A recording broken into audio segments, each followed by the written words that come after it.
Des dizaines de milliers de journaux sont imprimés chaque jour sur les rotatifs de l'imprimerie du Midi. Entre chaque édition, des ajustements sont réalisés pour obtenir un résultat satisfaisant. Des ajustements qui engendrent une importante quantité de gâches.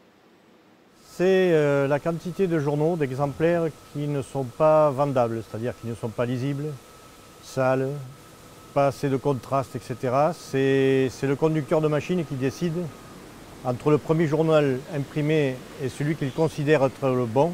C'est lui qui donne le top départ des journaux bons. Donc tout ce qui est en amont est considéré comme gâche.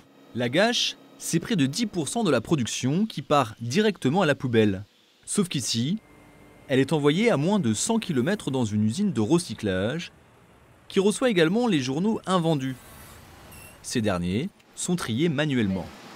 Les invendus peuvent contenir des liens ou des films plastiques et il est essentiel pour la qualité du produit que l'on arrive à enlever tout ce qui n'est pas purement du papier journal.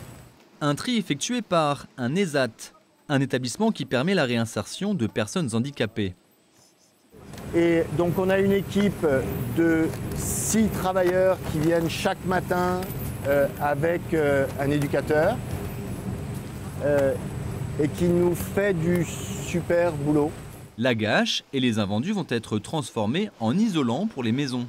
Tout un système de broyage permet d'obtenir des fibres de cellulose, puis des sels minéraux sont ajoutés pour rendre l'isolant ignifuge et répulsif pour les rongeurs. Un procédé très simple et très rapide. En 2 minutes, entre le moment où on part du papier et puis le moment où on sort dans le produit fini, en 2 minutes, on a transformé un déchet en un produit qui est garanti dans les maisons pendant plus de 35 ans. Une seule journée de production permet de recycler 50 tonnes de papier, soit la quantité nécessaire pour isoler 50 maisons. Un produit dont Philippe est convaincu. Aujourd'hui, son chantier consiste à remplacer une ancienne laine de verre par de la ouate de cellulose, celle issue des journaux de l'imprimerie. Il faut d'abord la décompacter avec une machine spéciale. On contrôle à la fois le débit de matière et à la fois le débit d'air pour optimiser le mélange des deux, parce que ce qui fait la qualité d'un isolant, c'est le fait qu'il soit mélangé à l'air. Puis la ouate est soufflée dans les combles jusqu'à une certaine épaisseur. Sur 1 mètre carré, lorsqu'on met 35 cm de laine de verre, on est sur un poids à peu près de 3,8 kg, alors qu'avec la ouate de cellulose, sur la même épaisseur, pour la même surface, sur 1 mètre carré, on est pratiquement à 9 kg de ouate de cellulose. Imaginez la conséquence que ça a, on a un produit qui est, en termes de masse volumique, 3 fois supérieur à la laine de verre. Du coup, les calories de la maison s'échappent beaucoup moins vite.